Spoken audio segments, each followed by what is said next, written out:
آج کے ہمارے خطبہ جمعۃ المبارک کا عنوان اکرم ضیف ربک یکرمک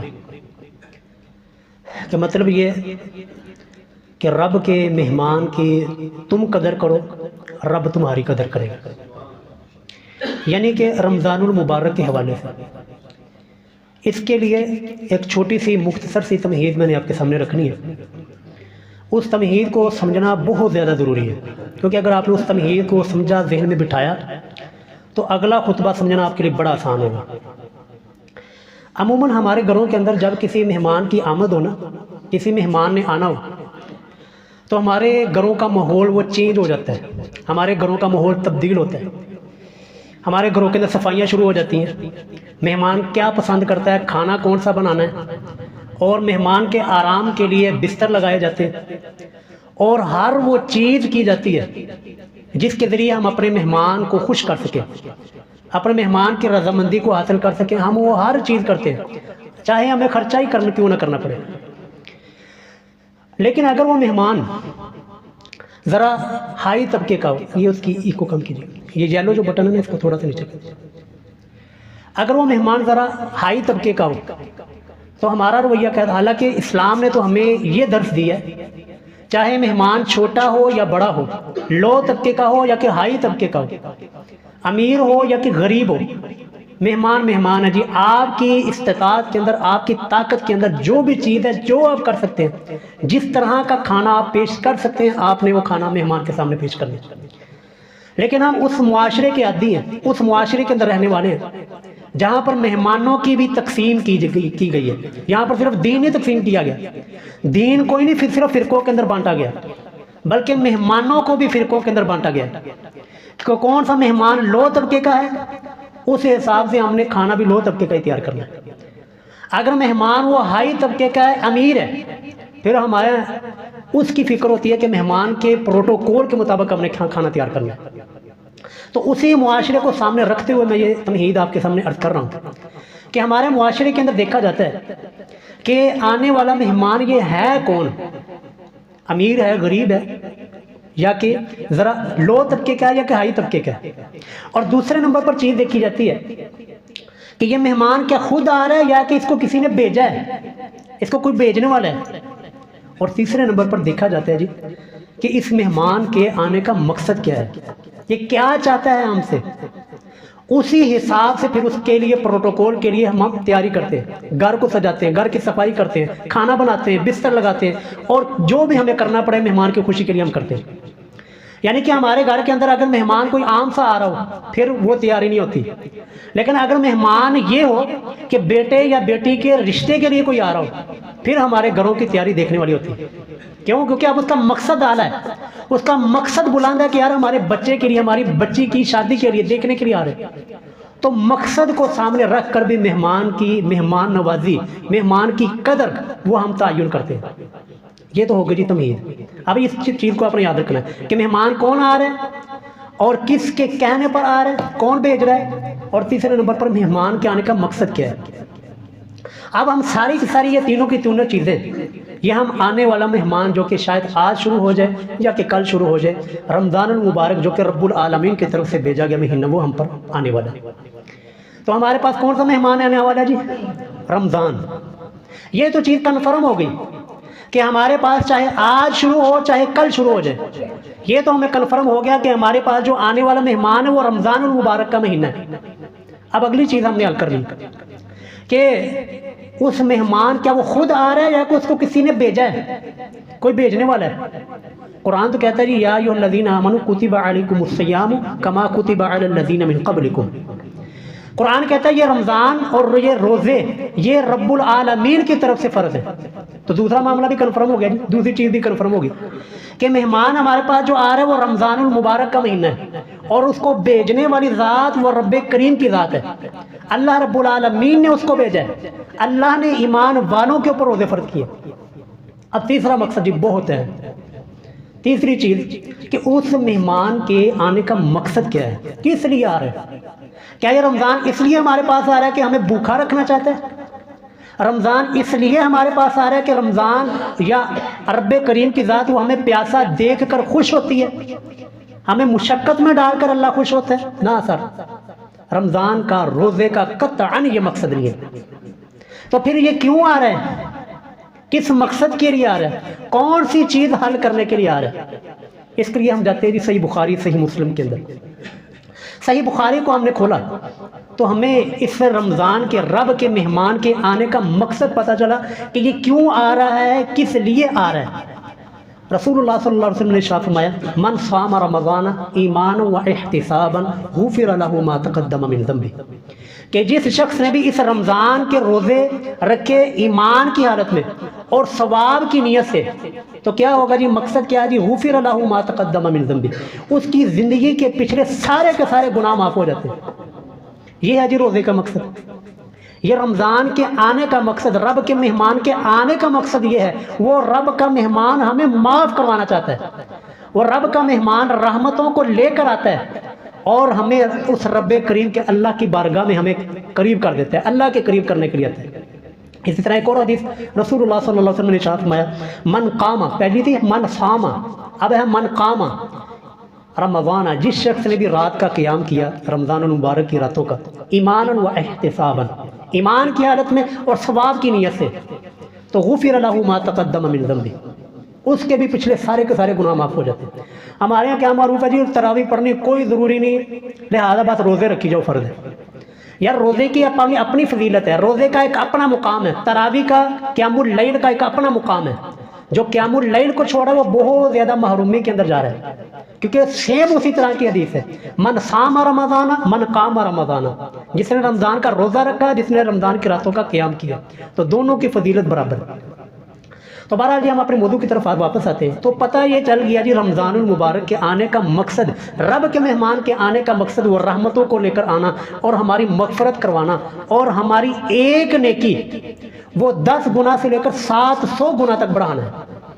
رسول اللہ صلی اللہ علیہ وسلم کی حدیث ہے صحیح مسلم کے اندر آتی ہے، رسول اللہ نے فرمایا کہ اس رمضان المبارک کے اندر اللہ تعالیٰ ہر نیکی کا اجر 10 گنا سے لے کر 700 گنا تک کر دیتا ہے۔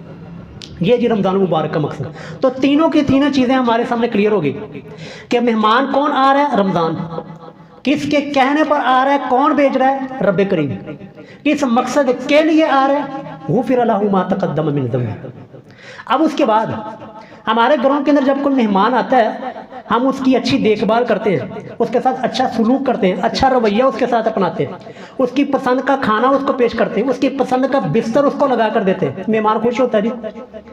خوش ہو کر پھر وہ ساری کی ساری زندگی ہمارے لیے اپنے دل کے اندر اچھے خیالات رکھتا ہے۔ یار میں فلاں کی جگہ مہمان گیا تھا، انہیں بڑی قدر کی تھی، فلاں علاقے والے بڑے مہمان نواز ہیں، وہ ساری زندگی ہمیں اچھے لفظوں کے ساتھ یاد کرتا ہے۔ لیکن اگر مہمان کی قدر نہ کی ہو، مہمان کا اکرام عزت نہ کی ہو، وہ ساری زندگی میں گالیاں دیتا ہے، اور یار فلاں کے گھر گیا تھا، انہوں تو پتہ ہی نہیں کہ مہمان بھی آیا کہ نہیں، فلاں علاقے والوں کو تو پتہ ہی نہیں یار مہمان بھی کیا چیز ہوتی ہے، مہمان اللہ کی رحمت ہے، ان کو تو پتہ ہی نہیں ہے۔ تو یہ اب چیز ہم نے کنفرم کرنی ہے جی کہ مہمان کی قدر کرنے والے ان کو اللہ کیا انعام دینے والا ہے، اور مہمان کی ناقدری کرنے والے، مہمان کی حرمت کا خیال نہ رکھنے والے، بے قدری کرنے والے، ان کو کیا مصیبت پہنچنے والی۔ پہلے نمبر پر جی ہم بات کرتے ہیں مہمان کی قدر کرنے والوں کی، کہ رمضان المبارک کا مہینہ آیا، رب العالمین نے بھیجا، مغفرت کے لیے آیا، رحمتوں کے لیے آیا۔ اب اگلا رویہ وہ ہمارا ہے کہ ہم نے اس رمضان کے لیے، اس مہمان کے لیے ہم نے کیا تیاری کی ہے۔ کیا ہمارے گھروں کے اندر اسی طرح ماحول چینج ہونا شروع ہوا ہے؟ ہمارے گھروں کے اندر تیاریاں شروع ہوئی ہیں اس مہمان کی آمد کے لیے، یا کہ وہی ہے جیسے پہلے کھاتے تھے اب رمضان المبارک کے اندر بھی ویسی چولہے چل رہے ہیں، بازاروں کے اندر اسی طرح کھایا پیا جا رہا ہے، ہوٹلوں کے اندر اسی طرح رش ہے؟ تو سر جو مہمان کی قدر نہیں کریں گے اور نہیں کرتے ان کا کیا انجام ہونے والا ہے وہ انشاءاللہ بعد میں عرض کرتے ہیں۔ پہلے عرض کرتے ہیں جی کہ مہمان کی قدر کرنے والوں کا رب کے ہاں مقام کیا ہے۔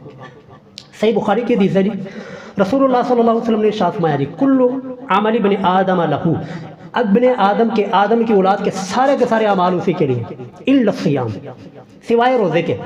کیونکہ جی فإنہ لی، اللہ فرماتے ہیں یہ حدیث قدسی ہے، اللہ فرماتے ہیں فإنہ لی، یہ روزہ میرے لیے ہے، وأنا أجزی بہ، اور میں ہی اس کا اجر ہوں۔ یعنی آپ نے بھی نماز پڑھی ہے نا، نماز آپ فرشتوں نے لکھ لیا جی نماز کا اتنا، جتنا اللہ نے ان کو اجر بتایا انہوں نے لکھ لیا۔ آپ نے قرآن کریم پڑھا، قرآن کریم کے ایک حرف کے اوپر 10 نیکیاں فرشتوں نے لکھ لی۔ آپ نے حج کیا، جتنا اللہ نے ان کو اجر بتایا انہوں نے اتنا اجر لکھ دیا۔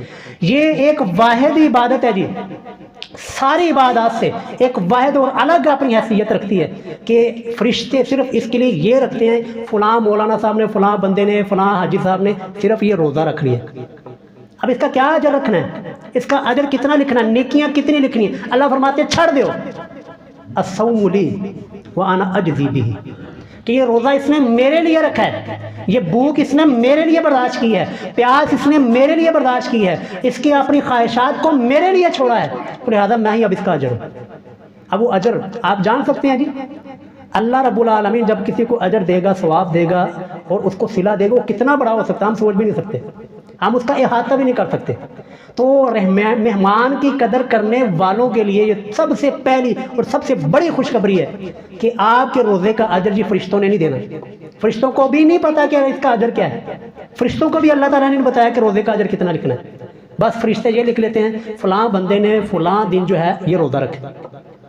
اس کے بارے میں رسول اللہ نے فرما دیا جی، اللہ فرماتے ہیں کہ روزہ میرے لیے اور روزہ ہے میں ہی اس کا اجر دوں گا۔ اب آپ سوچیں گے نماز بھی تو ہم اللہ کے لیے پڑھتے ہیں، باقی سارے کے سارے نیک اعمال بھی تو ہم اللہ کے لیے کرتے ہیں، لیکن صرف اس خاص اس عبادت کے لیے ہی رب العالمین نے کیوں فرمایا کہ یہ روزہ میرے لیے میں اس کا اجر ہوں؟ کیونکہ جی ہر چیز کے اندر ریاکاری ہو سکتی ہے، ہر نیک عمل کے اندر ریاکاری دکھلاوا ہو سکتا ہے سوائے روزے کہ گھر کے اندر آپ اکیلے ہیں، کوئی دیکھنے والا کوئی نہیں، آپ کا من پسند مشروب فریج کے اندر پڑا ہوا ہے، آپ کا من پسند فروٹ فریج کے اندر پڑا ہوا ہے، آپ کی من پسند ڈش وہ چولہے کے اوپر پڑی ہوئی ہے، کون روک رہا ہے جی آپ کو؟ کس نے روکا ہوا ہے؟ کوئی دیکھنے والا کوئی نہیں ہے، صرف ایک رب کی ذات ہے، اور تقوی کا اعلیٰ ترین مفہوم ہے جی وہ روزے کے اندر ہوتا ہے کہ جہاں پر ہمیں کوئی بھی نہیں دیکھ رہا، کوئی رکاوٹ نہیں ہے سوائے اس رب کا تقوی، اور اس رب کو اپنے سامنے ہم انسان رکھتا ہے کہ یار میرا رب مجھے دیکھ رہا ہے، باقی کوئی دیکھے نہ دیکھے رب دیکھ رہا ہے۔ تو اس لیے اللہ فرماتے ہیں، صحیح بخاری کی حدیث ہے، یدع الشہوۃ، اس نے اپنی خواہشات کو میرے لیے چھوڑا ہے، اور وَأَكْلَهُ وَطَعَامَهُ، اور اپنا کھانا اپنا من پسند مشروب اس نے میرے لیے چھوڑا ہے، تو لہذا وَأَنَا أَجْزِي بِهِ، اب اس کا اجر بھی میں ہی خود دوں گا۔ تو اس لیے جی مہمان کی قدر کرنے والوں کے لیے سب سے پہلی خوشخبری یہ جی آپ کا اجر اور آپ کا مقام جو ہے وہ اللہ رب العالمین خود آپ کو دے گا۔ دوسری حدیث جی وہ بھی صحیح بخاری کی ہے، رسول اللہ صلی اللہ علیہ وسلم نے ارشاد فرمایا والذی نفس محمد بیدہ، ہمارا ایمان ہے جی، ہمارے محبوب قسم نہ بھی اٹھائے، قسم کے بغیر بھی ہمارا ایمان ہے، یہ آسمان تو پھٹ سکتا ہے، زمین پھٹ سکتی ہے، اور یہ پہاڑ ریزہ ریزہ ہو سکتے ہیں، سارا کچھ ہو سکتا ہے، ہمارے محبوب کی بات کبھی غلط نہیں ہو سکتی، لیکن یہ معاملہ ہی ایسا تھا، یہ بات ہی ایسی تھی کہ محبوب علیہ السلام کو یہاں پر قسم اٹھانی پڑی کہ والذی نفس محمد بیدہ، اس ذات کی قسم جس کے ہاتھ میں مجھ محمد صلی اللہ علیہ وسلم کی جان ہے۔ اب آپ سوچ سکتے ہیں کہ کتنا اہم بات ہوگی۔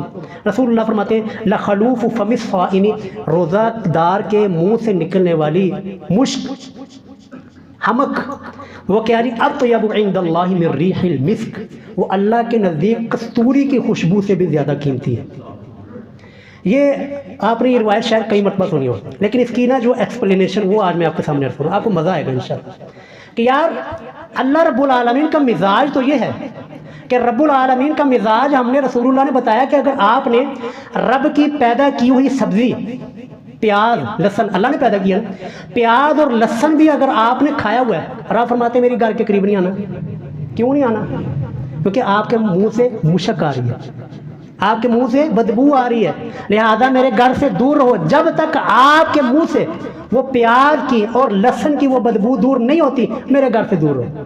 یار رب کا مزاج تو یہ ہے، لیکن یہ کیا ہوا؟ اس لیے رسول اللہ نے پہلے قسم اٹھائی ہے۔ یہاں پر یہ انسان کے ذہن میں یہ سوال اٹھتا ہے، یار رب کا مزاج تو یہ ہے کہ انسان کے منہ سے اگر رب کی پیدا کی ہوئی سبزی کی بھی بدبو ہو تو رب کہتا ہے میرے گھر سے دور رہو، لیکن یہاں پر کیا ہوا؟ اللہ خود فرماتے ہیں کہ روزہ دار کے منہ کی جو بو ہے وہ اللہ کو بہت ہی زیادہ پسند ہے، حتیٰ کہ کستوری کی خوشبو سے بھی زیادہ پسند ہے۔ کیوں جی؟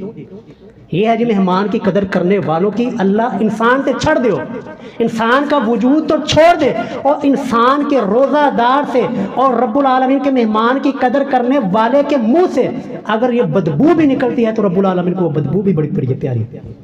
یہ ہے جی جو مہمان کی قدر کرتا ہے. مہمان کی قدر کرے. اکرم ضیف ربک، رب کے مہمان کی آپ قدر کرے اور آپ کے منہ سے نکلنے والی بدبو کی بھی رب قدر کرے گا.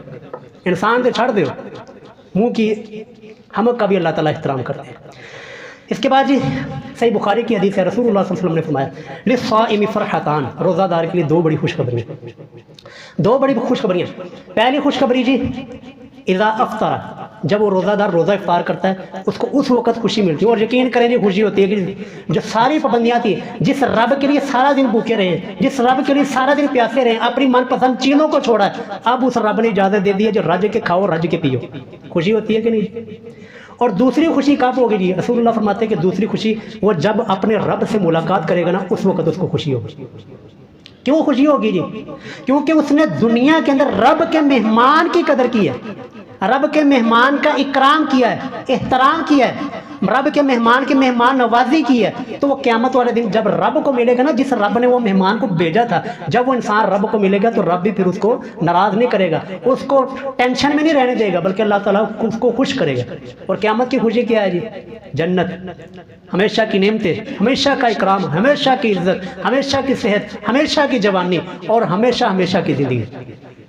تو یہ جی اکرم ضیف ربک، رب کے مہمان کی آپ قدر کریں، سر رب آپ کی قدر کرے گا.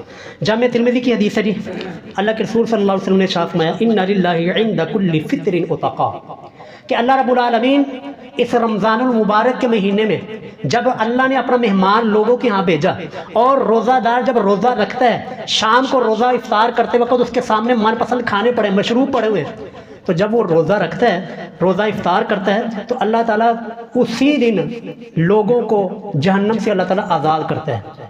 اور وذالک فی کل لیلۃ، یہ صرف ایک رمضان کی ایک روزے کی بات نہیں ہے، پورا مہینہ یہ رب العالمین کا پیکج چلتا ہے.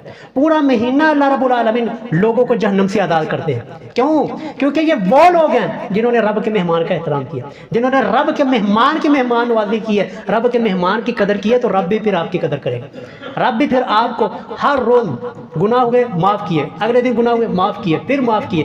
30 دنوں تک اللہ کا یہی عمل ہوتا ہے، 30 دنوں تک اللہ تعالیٰ کا یہی پیکج چلتا ہے جی. ہر روز اللہ تعالیٰ افطاری کے وقت بہت سے لوگوں کو جہنم سے آزاد کرتے ہیں. اللہم اجعلنا منہم، اللہ رب العالمین ہمیں اس مہمان کی قدر کرنے کی توفیق عطا فرمائے. تیسری حدیث جی بڑی ہی کمال کی حدیث ہے. میں کہتا ہوں روزہ دار کے لیے نا سب سے جو اعلیٰ حدیث ہے نا، ایک تو وہ صحیح بخاری کی جو میں نے پہلے سنائی ہے، اور ایک یہ والی جو سنانے لگا. مسند احمد کی حدیث ہے، رسول اللہ صلی اللہ علیہ وسلم نے ارشاد فرمایا السحور اکلۃ برکہ، کہ لوگوں سحری کا جو کھانا ہے، سحری کے وقت اٹھ کر یہ کھانا، یہ بڑا ہی بابرکت ہے. یہ اس کو فلا یدو، اس کو کبھی نہ چھوڑو، چاہے آپ کو ایک پانی کا گھونٹ ہی کیوں نہ پینا پڑے، ایک کھجور کے ساتھ یا آپ کو سحری کھانی پڑے، سحری نہ کبھی چھوڑے. اور یہ سحری کا کھانا یہ یہودیوں اور مسلمانوں کے درمیان روزے کا فرق بھی ہے. لیکن اس حدیث کے اندر کیا ہے، رسول اللہ فرماتے ہیں کہ السحور اکلۃ برکہ، یہ سحری کا جو کھانا یہ بڑا ہی بابرکت کھانا ہے، اس کو کبھی نہ چھوڑو. کیوں؟ کیونکہ جی ان اللہ و ملائکتہ، اللہ اور اس کے فرشتے یصلون علی المتسحرین، سحری کھانے والوں کے اوپر درود بھیجتے ہیں. دیکھیں جی یہ چیز نا ذرا توجہ سے سنیے گا. یہاں پر ہم نے کیا کیا، کھا رہے ہیں یار، مزے سے کھا رہے ہیں، مزے سے پی رہے ہیں، اپنے من پسند پراٹھے بنا کر وہ ہم کھا رہے ہیں. تو کیا ہے جی کہ رب العالمین کے مہمان کی وجہ سے ہم یہ سارا کچھ کر رہے ہیں. کیا ہے، یہاں پر صرف ہم نے کھانے کی روٹین چینج کی ہے. پوری دنیا کا معاشرہ آپ گھوم لیں، پوری دنیا کے کلچر کو آپ دیکھ لیں، کسی بھی کلچر کے اندر یہ ٹائم کھانے کا ہے ہی نہیں. چاہے وہ مسلمانوں کا کلچر ہو، کچھ بھی ہو، ساری دنیا کا آپ کلچر اٹھا لیں، پرانا نیا جدید کچھ بھی اٹھا لیں، کسی بھی کلچر کے اندر، کسی بھی تہذیب کے اندر یہ سحری کے وقت کھانا نہیں کھایا جاتا. کیا ہے، صرف ہم نے کھانے کا ٹائم چینج کیا ہے. پہلے ہم 8 بجے اٹھ کر کھاتے تھے، 9 بجے 10 بجے جب جا گئی. اب کیا ہے کہ ہم نے اس کھانے کا ٹائم کو کہ طلوع فجر سے پہلے رب کے کہنے پر، رسول کے کہنے کے اوپر ہم نے کھانے کا ٹائم چینج کیا. تو کیا جی کتنی بڑی فضیلت، کہ جو فضیلت اللہ نے قرآن میں اپنے محبوب کے لیے بیان کی ہے کہ ان اللہ و ملائکتہ یصلون علی النبی، اللہ اور اس کے فرشتے اپنے نبی صلی اللہ علیہ وسلم کے اوپر درود بھیجتے ہیں. یا ایھا الذین آمنوا صلوا علیہ وسلموا تسلیما، اے ایمان والو تم بھی اپنے نبی پر درود بھی بھیجو اور سلام بھی بھیجو. یہ سٹیٹس، یہ مقام تو ہمارے محبوب کا تھا، لیکن صرف ہم نے کیا جی کھانے کا ٹائم چینج کیا ہے، کھا اپنی مرضی سے رہے ہیں، اپنی من پسند کھانے کھا رہے ہیں، تو رب کے فرشتے جی ان اللہ و ملائکتہ یصلون، اللہ اور اس کے فرشتے یصلون علی المتسحرین، سحری کھانے والوں کے اوپر اللہ اور فرشتے درود بھیج رہے ہوتے ہیں۔ کتنی فضیلت والی حدیث ہے یہ کس کے لیے؟ جو مہمان کی قدر کرنے والے ہیں، جنہوں نے رب کے مہمان کی قدر کی ہے، قدر کرنے والے یہ ان کے لیے، تو اس لیے جی سحری کا کھانا یہ کبھی نہیں چھوڑنا۔ اب اس کے بعد یہ مختصر طور پر دوسرے گروہ کی بات کر لیتے ہیں، جن کے سامنے روزہ ہونا نہ ہونا، رمضان آنا نہ آنا برابر ہے، جو مہمان کی قدر نہیں کرنے والے، جو گھٹیا ترین قسم کے لوگ ہیں، ان کو یہی کہا جاتا ہے نا ان کو مہمان کے آنے کا ہی نہیں پتا، ان کو پتہ ہی نہیں مہمان کے ساتھ رویہ کیا رکھنا ہے، مہمان کی قدر کیسے کرنی ہے، مہمان کا اکرام کیسے کرنا ہے۔ ان لوگوں کی بات سنیے، رسول اللہ صلی اللہ علیہ وسلم نے ارشاد فرمایا، مسند احمد کی حدیث ہے، اے لوگو قد جاءکم رمضان، کہ تمہارے پاس رمضان رب العالمین کا مہینہ، اللہ رب العالمین کا مہمان تمہارے پاس آیا ہے، اور اللہ نے اس مہینے کے روزے تم پر فرض کیے ہیں، اور اس مہینے کو جنت کے دروازے کھول دیے جاتے ہیں، جہنم کے دروازوں کو تالا لگا دیا جاتا ہے، جہنم کے دروازوں کو بند کر دیا جاتا ہے۔ اس کے باوجود بھی من حرم خیرہا، جو اس مہینے کی برکت سے، رحمت سے، خیر سے محروم ہو گیا، فقد حرمہ، یقیناً پکا ٹھکا یہ اصل محروم شخص ہے۔ ہمارا جو ہے جس کے پاس کچھ نہ ہو، مال نہ ہو، دولت نہ، ہم کہتے یار یہ بیچارہ کے پاس کچھ بچا ہی نہیں ہے۔ محبوب کیا فرماتے ہیں، جس کے پاس رمضان آیا اور اس نے قدر نہ کی، اس نے احترام نہ کیا، روزہ نہ رکھا، مہمان کی مہمان نوازی نہ کی، اصل میں بیڑا غرق ہونے والا اس شخص کا ہے۔ اصل محروم یہ شخص ہے کہ جس کے پاس رب العالمین کا مہمان ہے، اس نے قدر نہیں کی۔ دوسری حدیث جی، رسول اللہ صلی اللہ علیہ وسلم نے ارشاد فرمایا، بڑی مشہور حدیث ہے جی، جامع ترمذی حدیث کا نمبر 3545، وہ ممبر والی حدیث کہ رسول اللہ نے پہلی سیڑھی کے اوپر قدم رکھا، فرمایا آمین، دوسری سیڑھی پر قدم رکھا، فرمایا آمین، تیسری سیڑھی پر قدم رکھا، فرمایا آمین۔ اب پوچھا گیا یا رسول اللہ، آج ہم نے عجیب معاملہ دیکھا ہے کہ آپ نے ہر سیڑھی کے اوپر قدم رکھتے ہوئے آمین آمین آمین پکارا ہے۔ رسول اللہ نے فرمایا جی میرے پاس جبریل علیہ السلام آئے تھے، انہوں نے 3 بد دعائیں کی ہیں، تو میں نے ان بد دعاؤں کے اوپر آمین کہا۔ پہلا اس نے کہا جی جبریل علیہ السلام نے، اے محبوب جن کے سامنے آپ کا ذکر کیا جائے اور وہ آپ پر درود نہ پڑے، راغم انف، ان کا جو ہے نا ناک خاک آلود ہو۔ یہ جو عربی کے اندر محاورہ بولا جاتا ہے، جیسے ہم پنجابی میں ایسا بیڑا غرق ہو جائے، ایسا ستیہ ناس ہو جائے، عربی کے اندر کہا جاتا ہے راغم انف، اس کا ناک خاک آلود ہو۔ جس کو میں یہ ترجمہ کرتے ہوئے یہ کہوں گا، اس کا بیڑا غرق ہو جائے، اس کا ستیہ ناس ہو جائے، جس کے سامنے محبوب کا تذکرہ اور محبوب کے اوپر درود نہ پڑے صلی اللہ علیہ وسلم۔ دوسرے نمبر پر رسول اللہ فرماتے ہیں میں نے کہا آمین۔ دوسرے نمبر پر رسول اللہ فرماتے ہیں کہ جبریل علیہ السلام نے فرمایا اس شخص کا بھی ستیہ ناس ہو جائے، وہ بھی شخص تباہ و برباد ہو جائے جس کے بوڑھے والدین اس کی زندگی میں اس کو ملے اور ان کی خدمت کر کے اس نے جنت نہ لے سکا، اس کا بھی ستیہ ناس ہے۔ رسول اللہ فرماتے ہیں میں نے کہا آمین۔ تیسرے نمبر پر رسول اللہ فرماتے ہیں کہ جبریل علیہ السلام نے فرمایا کہ وہ شخص کا بھی ستیہ ناس اور بیڑا غرق ہو جائے کہ جس کی زندگی کے اندر رمضان آیا اور وہ اس رمضان المبارک کی قدر کر کے، مہمان کی مہمان نوازی کر کے رب سے اپنی بخشش نہ کروا سکا، اس کا بھی ستیہ ناس ہے۔ تو محبوب نے کیا فرمایا جی آمین۔ اب یہاں پر حدیث میں آپ نے سنی ہے، لیکن میں اس حدیث کو ذرا دوسری نظر سے دیکھتا ہوں کہ یار ہمارے محبوب تو سراپا رحمت للعالمین ہے۔ آپ کو تو، ہمارے محبوب علیہ السلام کو تو احد کے اندر آپ کے دانتوں کو شہید کیا گیا، لہو لہان کیا گیا، طائف کے اندر آپ کو پتھر مارے گئے، آپ نے بد دعا نہیں کی۔ لیکن یہاں پر کیا ہوا ہے؟ یہاں پر محبوب علیہ السلام نے ان تینوں جگہوں کے اوپر آمین کہا ہے، تو لازمی یہاں پر کوئی نہ کوئی نقطہ ہے یہاں پر ہماری نظر نہیں جا رہی۔ اب ہم اس نقطے کو تلاش کرنے کی کوشش کرتے ہیں کہ یار رحمت للعالمین محبوب ہے ہمارے، انہوں نے کبھی بدعا کا اپنے دشمنوں کے لیے بھی لفظ نہیں بولا، لیکن یہاں پر وہ کیا نقطہ ہے جی؟ وہ نقطہ ہے جی یہ تینوں کے تینوں چیزوں آپ دیکھیں گے نا، پہلے نمبر پر آ جائیں گی محبوب علیہ السلام کا تذکرہ، یار ہمارے محسن ہیں جنہوں نے ہمیں خدا کا تعارف کروایا، ورنہ یہ دنیا کے جو فرعون اور دنیا کے یہ جو قارون، یہ تو در بدر ہمیں جھکانے والے تھے، تو جی فلانا نہ جھکیا، فلانے کے سامنے سر نہ جھکایا، آپ کا یہ نقصان ہوگا، فلاں کے سامنے آپ نے سجدہ نہ کیا، فلاں قبر کو آپ نے سجدہ نہ کیا، آپ کا یہ نقصان ہوگا۔ یہ تو در بدر ہمیں ڈرانے والے تھے۔ اس محسن کائنات نے آ کر بتایا کوئی کچھ نہیں کر سکتا، کوئی تمہارے نفع کا مالک نہیں، کوئی تمہارے نقصان کا مالک نہیں، تمہارے نفع نقصان کا مالک صرف ایک رب ہے۔ اس محسن انسانیت نے ہمیں رب کا تعارف کروایا اور ہمیں ہمیشہ کی زندگی جو ملنے والی، ہمیشہ کی نعمتیں ملنے والی، اس محبوب کا تذکرہ ہو، سر اس کے اوپر کوئی درود نہ پڑے، میں کہتا ہوں اس کا بیڑا غرق ہونا چاہیے، کیوں نہیں؟ عقل چاہتی ہے نا جی۔ دوسری پر آ جائیں، بوڑھے والدین، یار والدین جنہوں نے بچے پالے ہیں نا جی، ہمیں تو ابھی پتہ چل رہا ہے نا، ہمارے ابھی بچے ہوئے ہیں، اب ہمیں پتہ چل رہا ہے کہ رسول اللہ نے یہاں پر آمین کیوں کہ، تو جنہوں نے بچے پالے ہیں نا، یہ ان کو صحیح سمجھ آئے گی، تو جو پالیں گے ان کو اس وقت سمجھ آئے گی کہ بچے، یار والدین، باپ نے اپنی ساری کی ساری جوانی کی انویسٹمنٹ اپنے بچے کے اوپر کی ہے، ماں نے اپنے جسم کی حسن اور خوبصورتی وہ اپنے بچے کے اوپر کر دی، تو ان کا حق بنتا ہے کہ جب وہ بوڑھے ہو جائیں تو ان کی عزت کیا جائے، ان کے احترام کیا جائے، اور ان کو خوش کر کے رب کی جنت کو کوئی شخص نہ لے سکے، میں کہتا ہوں اس کا یار بیڑا غرق ہونا چاہیے۔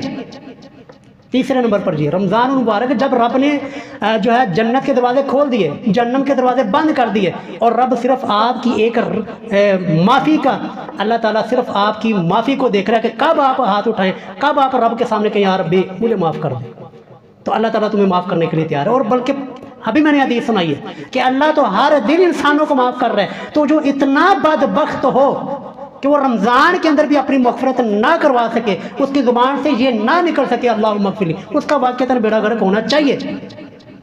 اس لیے جی یہ وہ نقطہ ہے جی جہاں پر محبوب علیہ السلام نے آمین کہا۔